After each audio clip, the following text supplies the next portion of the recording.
हर हर महादेव। ओम शिवं नमस्तुभ्यम। ओम नमः शिवाय। दोस्तों, जैसा कि हम जानते हैं कि सावन के महीने में शिव महापुराण के पढ़ने या श्रवण करने का फल कई गुना बढ़ जाता है। इसके श्रवण करने मात्र से ही हम सबके प्यारे भोले बाबा की विशेष कृपा प्राप्त होती है।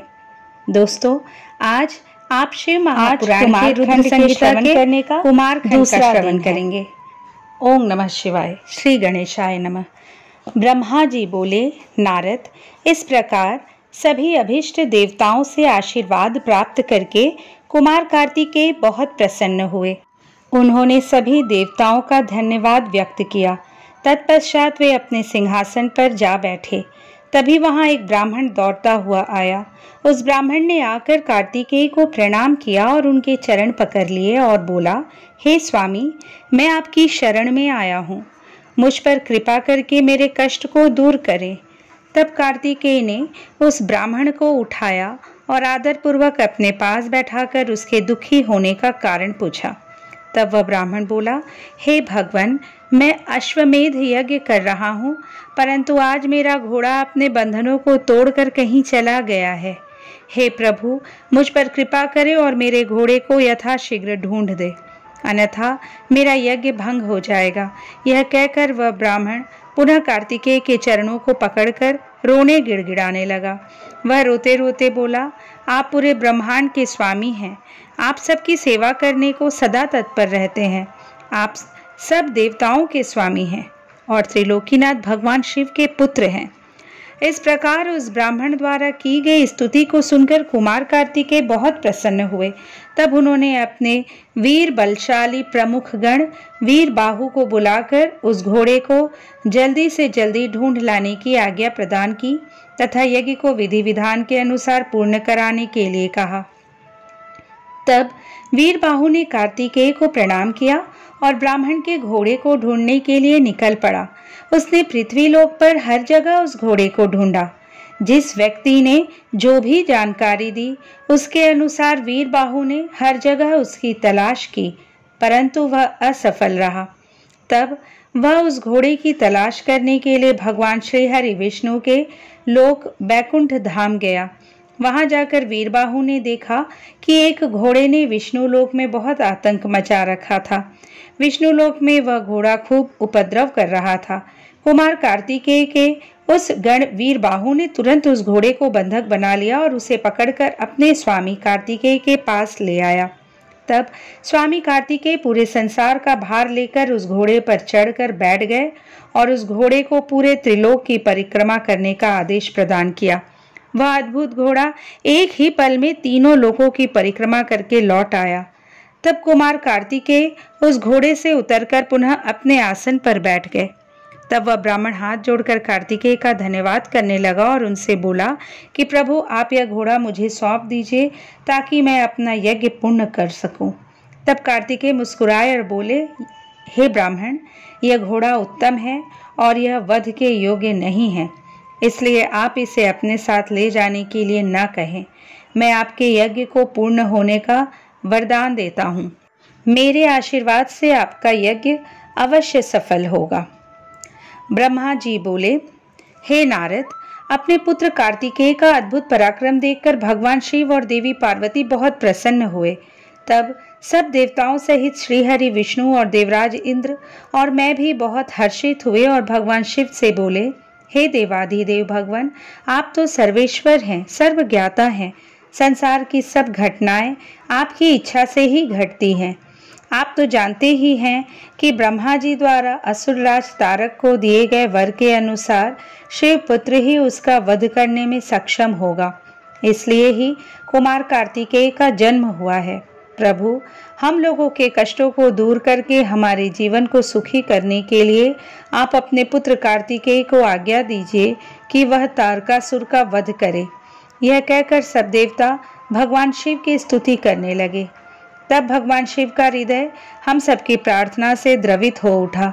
उन्होंने हमारी प्रार्थना को स्वीकार कर लिया और अपने पुत्र कुमार कार्तिकेय को देवताओं को सौंप दिया।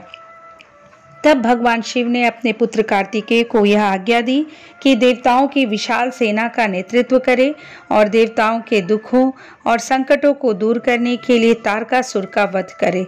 अपने पिता भगवान शिव की यह आज्ञा पाकर स्वामी कार्तिकेय बहुत प्रसन्न हुए। तब उन्होंने हाथ जोड़कर अपनी माता पार्वती और पिता महादेव जी को प्रणाम किया और कहा कि हे माता, हे पिता, आप मुझे विजयी होने का आशीर्वाद प्रदान करें। यह सुनकर भगवान शिव मुस्कुराए और बोले, कुमार, निश्चय ही तुम अपने इस प्रथम युद्ध में अपने घोर शत्रु तारकासुर का वध करके विजयी होगे। हमारा आशीर्वाद सदैव तुम्हारे साथ है। इधर देवी पार्वती के हृदय में अपने प्रिय पुत्र के युद्ध में जाने की बात सुनकर ही पीड़ा होने लगी। वात्सल्य के कारण उनकी आंखों में आंसू आ गए थे। वे बहुत दुखी हुई और कहने लगी, हे नाथ, हे देवाधिदेव, मेरा पुत्र कार्तिकेय अभी बहुत छोटा है और वह तारकासुर महाबलशाली और शक्तिशाली है। उस दुष्ट ने अपनी दुष्टता से सभी देवताओं को भी परास्त कर दिया है। जब इतनी शक्तियों के स्वामी देवता उसका कुछ नहीं बिगाड़ सके तो मेरा यह नन्हा सा पुत्र भला कैसे उसको हरा सकता है। मेरा दिल मुझे कार्तिकेय को युद्ध में भेजने की आज्ञा नहीं देता। मैं अपने पुत्र को अपने साथ रखना चाहती हूँ। यह वचन सुनकर सभी देवताओं सहित भगवान शिव भी चिंतित हो गए।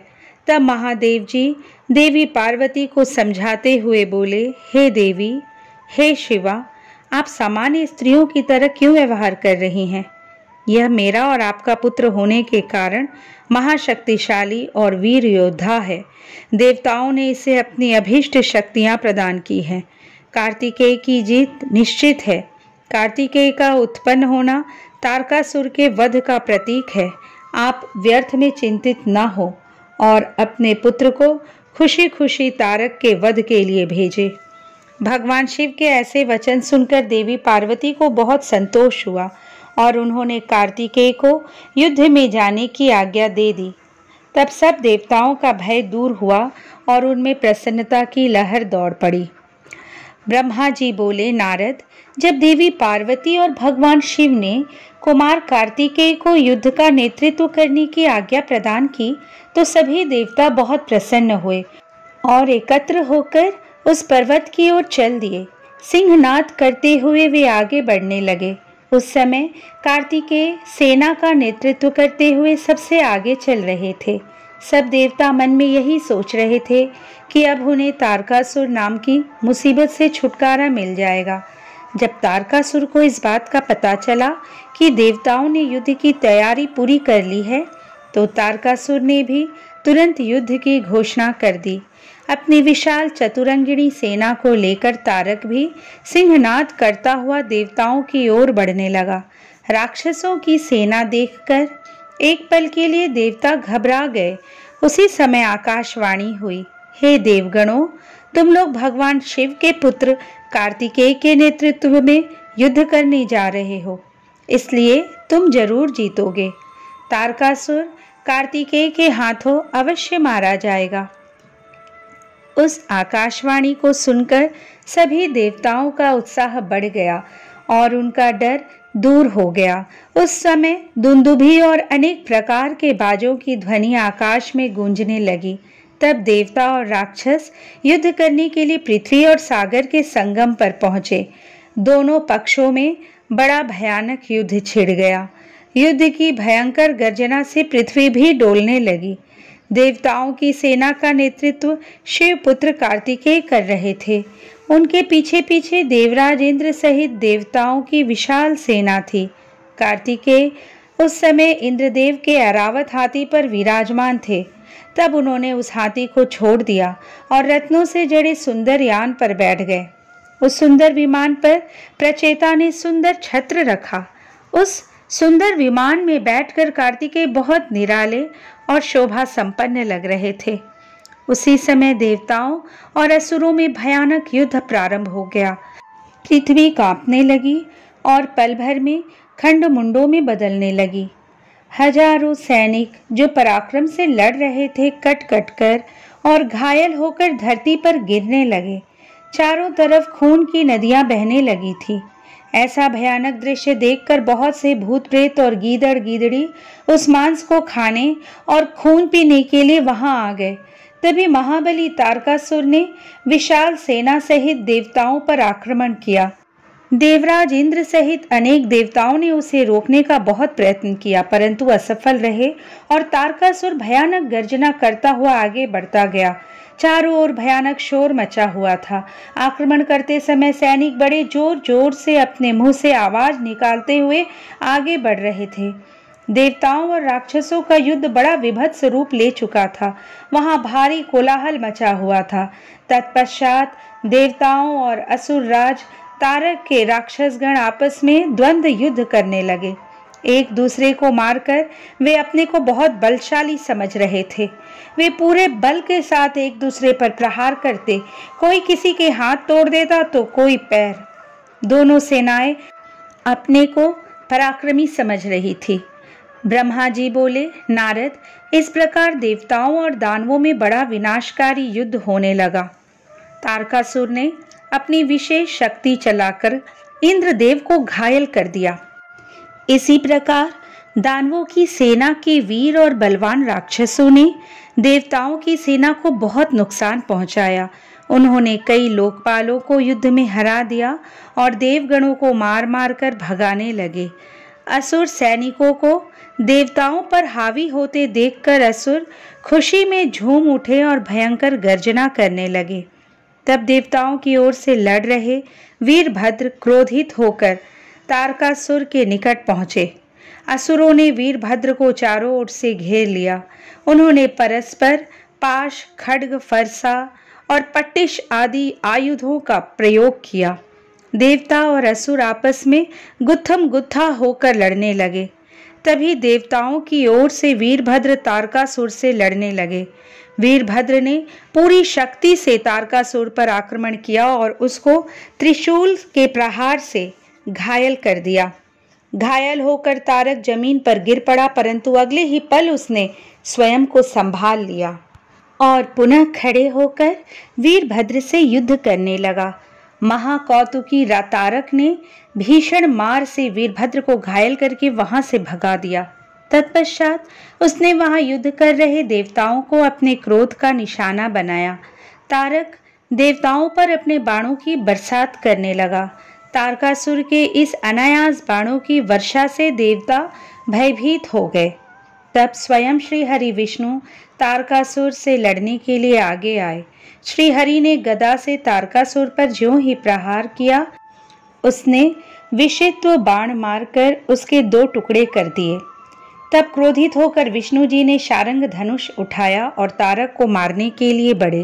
तभी तारक ने प्रहार करके उन्हें गिरा दिया तो श्री विष्णु ने गुस्से से सुदर्शन चक्र चला दिया। नारद, तब मैंने कुमार कार्तिकेय के पास जाकर उनसे कहा कि मेरे दिए हुए वरदान के अनुसार तारकासुर का वध आपके श्री हाथों से ही होगा, इसलिए कोई भी देवता तारक का कुछ भी नहीं बिगाड़ सकता है। यह सुनकर कार्तिकेय रथ से नीचे उतर गए और पैदल ही तारक को मारने के लिए दौड़े। उनके हाथ में उनकी शक्ति थी, जो लपटों के समान चमकती हुई उल्का की तरह लग रही थी। 6 मुख वाले कुमार कार्तिकेय को देखकर तारकासुर बोला, देवताओं, क्या यही बालक है तुम्हारा वीर पराक्रमी कुमार, जो शत्रुओं का पल में विनाश कर देता है? यह कहकर तारकासुर जोर से अट्टहास करने लगा और बोला कि इस बालक के साथ तुम सभी को मार दूंगा। तुम इस बालक की मेरे हाथों हत्या कराओगे। ऐसा बोलते हुए भयानक गर्जना करता हुआ वह कुमार कार्तिकेय की ओर पलटा और बोला कि हे बालक, ये मूर्ख देवता तो व्यर्थ में तुझे बलि का बकरा बनाना चाहते हैं, पर मैं इतना कठोर नहीं हूँ कि बिना किसी अपराध के एक मासूम बालक पर वार करूं। इसलिए जा, तू भाग जा, मैं तेरे प्राणों को छोड़ देता हूँ। देवराज इंद्र और भगवान श्री हरि विष्णु की निंदा करने से तारक द्वारा कमाया गया तपस्या का सारा पुण्य नष्ट हो गया था। तभी इंद्र ने उस पर वज्र का प्रहार किया, जिससे वह धरती पर गिर पड़ा। तब कुछ ही देर में तारकासुर पूरे उत्साह के साथ पुनः उठ खड़ा हुआ और अपने भीषण प्रहार से उसने देवराज इंद्र को घायल कर दिया और उन पर अपने पैर का प्रहार किया। यह देखकर देवता भयभीत हो गए और इधर उधर भागने लगे। तभी श्रीहरि विष्णु ने इस स्थिति को संभालने के लिए तारकासुर पर अपना सुदर्शन चला दिया। चक्र ने तारकासुर को धाराशायी कर दिया, परंतु तारकासुर इतनी आसानी से हार मानने वाला नहीं था। वह अपनी पूरी शक्ति के साथ पुनः उठकर खड़ा हो गया। तब उसने अपनी प्रचंड शक्ति हाथ में लेकर भगवान विष्णु को ललकारा और उन्हें अपने भीषण प्रहार से घायल कर दिया। विष्णु जी मूर्छित होकर पृथ्वी पर गिर पड़े। वहां का यह दृश्य देखकर सभी देवताओं में कोहराम मच गया। सब अपने प्राणों की रक्षा करने के लिए इधर उधर भागने लगे। सारी सेना तितर बितर होने लगी। यह देखकर वीरभद्र ने तारकासुर पर आक्रमण किया। उसने त्रिशूल उठाया और तारकासुर पर वार किया, जिससे तारकासुर भूमि पर गिर पड़ा। किंतु उसी क्षण उठकर उसने वीरभद्र को अपनी शक्ति से घायल करके मूर्छित कर दिया और जोर जोर से हंसने लगा। ब्रह्मा जी बोले, नारद, यह सब देखकर कुमार कार्तिकेय को तारकासुर पर बड़ा क्रोध आया और वे अपने पिता भगवान शिव के श्री चरणों का स्मरण कर अपने असंख्य गणों को साथ लेकर तारकासुर को मारने के लिए आगे बढ़े। यह देखकर सभी देवताओं में उत्साह की एक लहर दौड़ गई और वे प्रसन्न मन से कार्तिकेय की जय जयकार का उद्घोष करने लगे। ऋषि मुनियों ने अपनी वाणी से कुमार कार्तिकेय की स्तुति की। तत्पश्चात तारकासुर और कार्तिकेय का बड़ा भयानक दुस्सह युद्ध हुआ। दोनों परमवीर और बलशाली एक दूसरे पर भीषण प्रहार करने लगे। दोनों अनेक प्रकार के दांव पेचों का प्रयोग कर रहे थे। कार्तिकेय और तारकासुर के बीच मंत्रों से भी युद्ध हो रहा था। दोनों अपनी पूरी शक्ति और सामर्थ्य का प्रयोग एक दूसरे को मारने के लिए कर रहे थे। इस भयानक युद्ध में दोनों ही घायल हो रहे थे। युद्ध भयानक रूप लेता जा रहा था। उस भीषण युद्ध को सब देवता गंधर्व बैठकर देखने लगे। वह अद्भुत युद्ध अनायास ही सबके आकर्षण का केंद्र बन गया। हवा चलना भूल गई, सूर्य की किरणें ठहर गई। यहाँ तक कि सभी पर्वत इस युद्ध को देखकर अत्यंत भयभीत हो उठे। वे शिव पार्वती के इस पुत्र की रक्षा के लिए तुरंत उधर आ गए। यह देखकर कार्तिकेय बोले, हे पर्वतों, आप कोई चिंता न करो। आज इस महापापी को मैं सबके सामने मौत के घाट उतारकर भय से मुक्ति दिलाऊंगा। जब कार्तिकेय पर्वतों से बात करने में निमग्न थे, उसी समय तारक ने अपनी शक्ति हाथ में लेकर उन पर धावा बोल दिया। उस शक्ति के प्रहार के आघात से शिवपुत्र कार्तिकेय भूमि पर गिर पड़े, परंतु अगले ही क्षण वे अपनी पूरी शक्ति के साथ पुनः उठ खड़े हुए और लड़ने के लिए तैयार हो गए। कार्तिकेय ने अपने मन में अपने माता पिता पार्वती जी व भगवान शिव को प्रणाम करके उनका आशीर्वाद लिया और अपनी प्रबल शक्ति से तारकासुर की छाती पर आघात किया। उसकी चोट से तारकासुर का शरीर विदीर्ण होकर पृथ्वी पर गिर पड़ा। सबके देखते ही देखते वह महाबली असुर पल भर में ढेर हो गया। महाबली तारकासुर के मारे जाते ही चारों ओर कार्तिकेय की जय जयकार गूंज उठी। तारकासुर के वध से सभी देवता बहुत प्रसन्न थे। तब अपने महाराज तारकासुर को मरा जानकर असुरों की विशाल सेना में भयानक कोलाहल मच गया। अपने प्राणों की रक्षा करने के लिए सभी असुर इधर उधर भाग रहे थे। देवताओं ने मिलकर सभी असुरों को मार गिराया। कुछ असुर डरकर मैदान छोड़कर भाग खड़े हुए थे, तो बहुत से दैत्य और राक्षस हाथ जोड़कर कुमार कार्तिकेय की शरण में आ गए और उनसे क्षमा मांगने लगे। तब कुमार ने प्रेम पूर्वक उन्हें क्षमा कर दिया और उन दानवों को आदेश दिया कि वे सदैव के लिए पाताल में चले जाएं। इस प्रकार तारकासुर के मारे जाने पर उसकी सारी सेना पल भर में नष्ट हो गई। यह देखकर देवराज इंद्र के साथ साथ समस्त देवताओं और संसार के प्राणियों में खुशी की लहर दौड़ पड़ी। पूरा त्रिलोक आनंद में डूब गया। जैसे ही कुमार कार्तिकेय की विजय का समाचार भगवान शिव पार्वती के पास पहुंचा, वे तुरंत अपने गणों को साथ लेकर युद्ध स्थल पर पधारे। श्री पार्वती जी ने अपने प्राण प्रिय पुत्र को अपने हृदय से लगा लिया और अपनी गोद में बिठाकर बहुत देर तक उसे चूमती रही। तभी वहां पर पर्वतराज हिमालय भी पहुंच गए और उन्होंने अपनी पुत्री पार्वती, भगवान शिव और कार्तिकेय की स्तुति की। चारों दिशाओं से उन पर फूलों की वर्षा होने लगी। मंगल ध्वनि हर ओर गूंजने लगी। हर तरफ उनकी ही जय जयकार हो रही थी। देवताओं के स्वामी देवराज इंद्र ने अपने साथी देवताओं के साथ कुमार कार्तिकेय की हाथ जोड़कर स्तुति की। तत्पश्चात भगवान शिव अपनी पत्नी पार्वती को साथ लेकर शिव गणों सहित कैलाश पर्वत पर लौट गए। ब्रह्मा जी बोले, नारद, जब तारकासुर कुमार कार्तिकेय के द्वारा मारा गया तब यह देखकर सभी देवताओं, ऋषि मुनियों सहित जन साधारण में प्रसन्नता की लहर दौड़ गई। सभी खुश थे। सभी देवताओं ने मिलकर भक्तिभाव से कार्तिकेय की स्तुति की। तभी क्रौंच नामक एक पर्वत दुखी होकर कार्तिकेय के पास आया। वह क्रौंच बाणासुर नामक दैत्य द्वारा सताया गया था। वह कुमार के सामने हाथ जोड़कर खड़ा हो गया और भक्तिभाव से स्वामी कार्तिकेय की स्तुति करने लगा। तत्पश्चात बोला, हे प्रभु, बाणासुर मुझे बहुत कष्ट दे रहा है, आप उससे मेरी रक्षा कीजिए। तब कार्तिकेय ने पर्वतराज क्रौंच की स्तुति से प्रसन्न होकर क्रौंच को सांत्वना दी।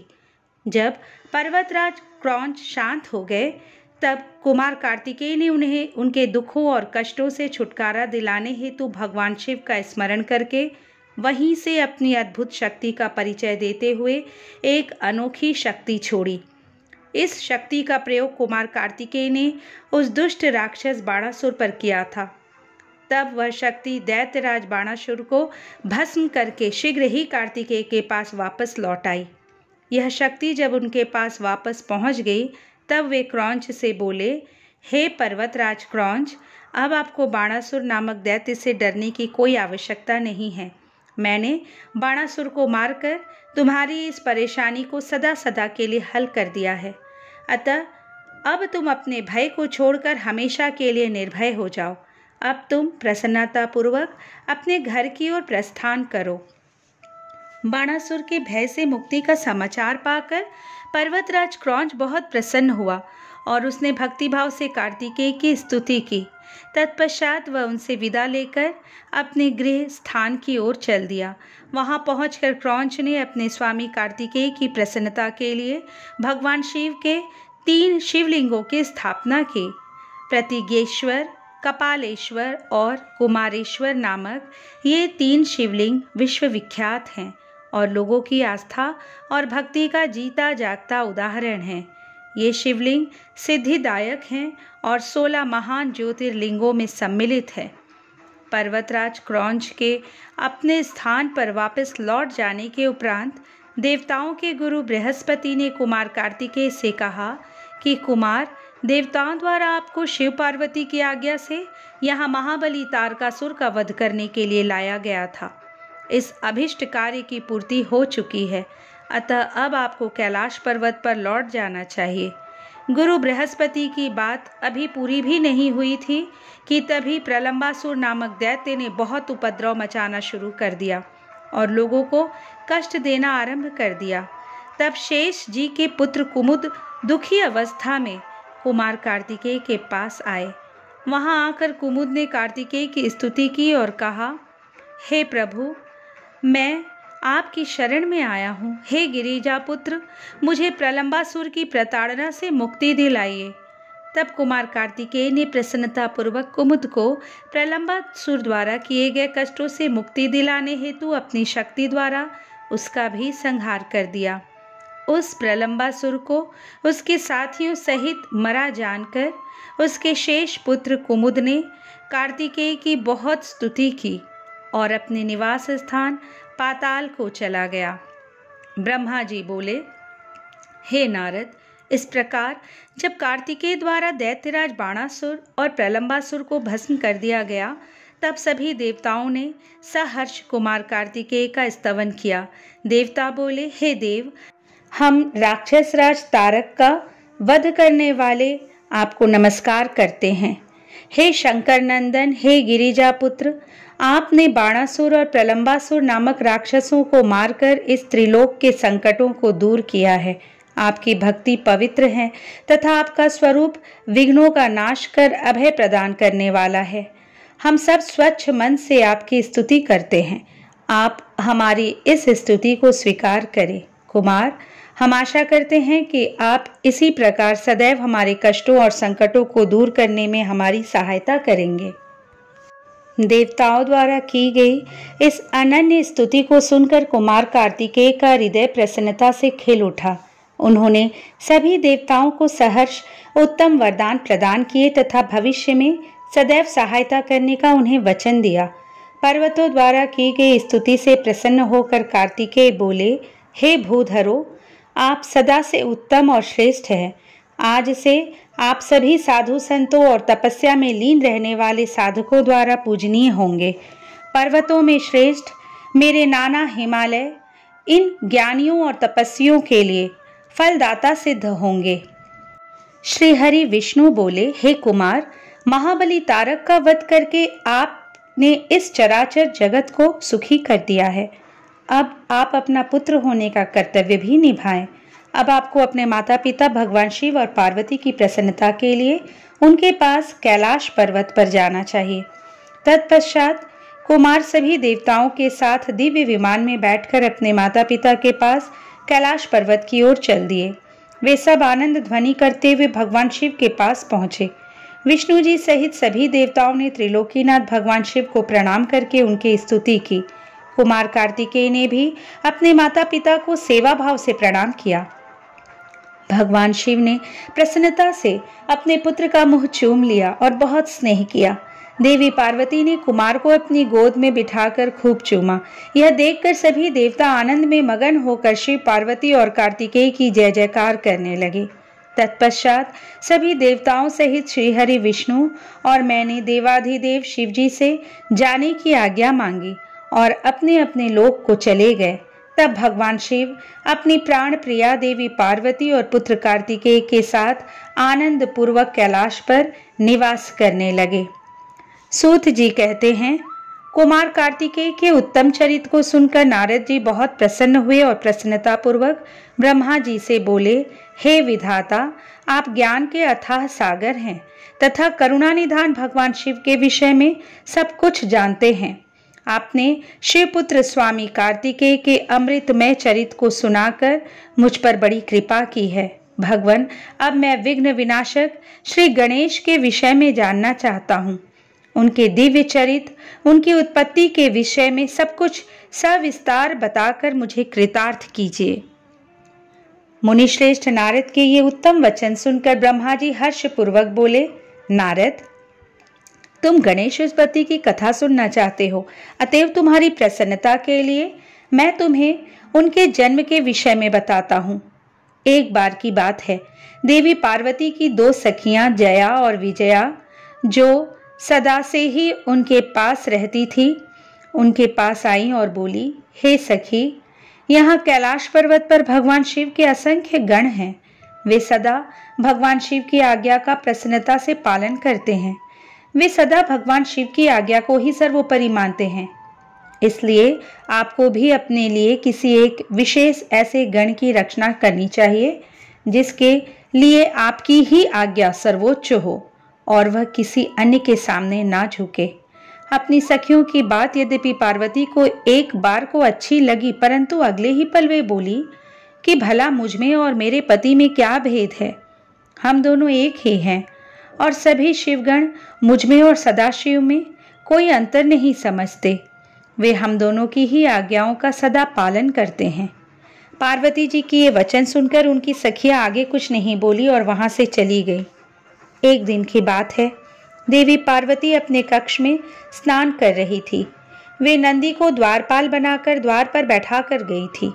तभी कक्ष में भगवान शिव का प्रवेश हो गया। क्योंकि नंदी अपने आराध्य शिव को अंदर आने से रोक ना पाए, देवी पार्वती को उस समय बड़ी लज्जा महसूस हुई। इस घटना के उपरांत पार्वती को अपनी सखियों द्वारा दिए गए सुझाव का स्मरण हुआ। तब उन्होंने सोचा कि मेरा भी कोई ऐसा सेवक होना चाहिए जो कार्य कुशल हो और मेरी आज्ञा का सदैव पालन करे, अपने कर्तव्य से कभी भी विचलित ना हो। ऐसा विचार करके उन्होंने अपने शरीर के मैल से शुभ लक्षणों से युक्त उत्तम बालक की रचना की। वह बालक शोभा संपन्न, महाबली, पराक्रमी और सुंदर था। पार्वती जी ने उसे सुंदर वस्त्र और आभूषणों से विभूषित करके उसे अनेक आशीर्वाद दिए। पार्वती ने कहा कि तुम मेरे पुत्र हो, तुम्हारा नाम गणेश है। पार्वती जी के ये वचन सुनकर वह तेजस्वी बालक बोला, हे माता, हे जननी, आज आपने मुझे इस जगत में उत्पन्न किया है। आज से मैं आपका पुत्र हूँ। मैं आपको बारंबार नमस्कार करता हूँ। मेरे लिए अब क्या कार्य है, बताइए, मैं उसे अवश्य पूरा करूँगा। तब देवी पार्वती बोली, हे पुत्र गणेश, आज से तुम मेरे द्वारपाल बन जाओ। मेरी यह आज्ञा है कि मेरे महल में मेरी अनुमति के बिना कोई प्रविष्ट ना हो। कोई कितना भी हठ क्यों न करे, तुम उसे अंदर नहीं आने देना। यह कहकर पार्वती ने एक छड़ी गणेश के हाथ में पकड़ा दी और प्रेम पूर्वक उनका मुख चूमकर अंदर स्नान करने के लिए चली गई। गणेश सजगता से हाथ में छड़ी लेकर महल के द्वार पर पहरा देने लगे। उसी समय भगवान शिव देवी पार्वती से मिलने की इच्छा लेकर महल में आए। जब वे द्वार पर पहुंचे तो गणेश ने उनसे कहा, हे देव, इस समय मेरी माता अंदर स्नान कर रही हैं, अतः आप यहाँ से चले जाएं तथा बाद में आएं। यह कहकर उन्होंने भगवान शिव के सामने छड़ी अड़ा दी। क्योंकि गणेश जी ने भगवान शिव को पहले कभी नहीं देखा था, इसलिए उन्हें वे नहीं पहचान सके। यह देखकर भगवान शिव को क्रोध आ गया और बोले, ओ मूर्ख, तू मुझको अंदर जाने से रोक रहा है। तू नहीं जानता कि मैं कौन हूँ।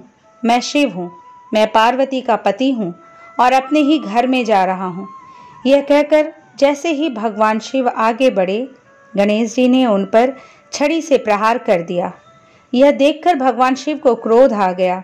उन्होंने अपने गणों को गणेश को वहां से हटाने की आज्ञा दी और स्वयं बाहर खड़े हो गए।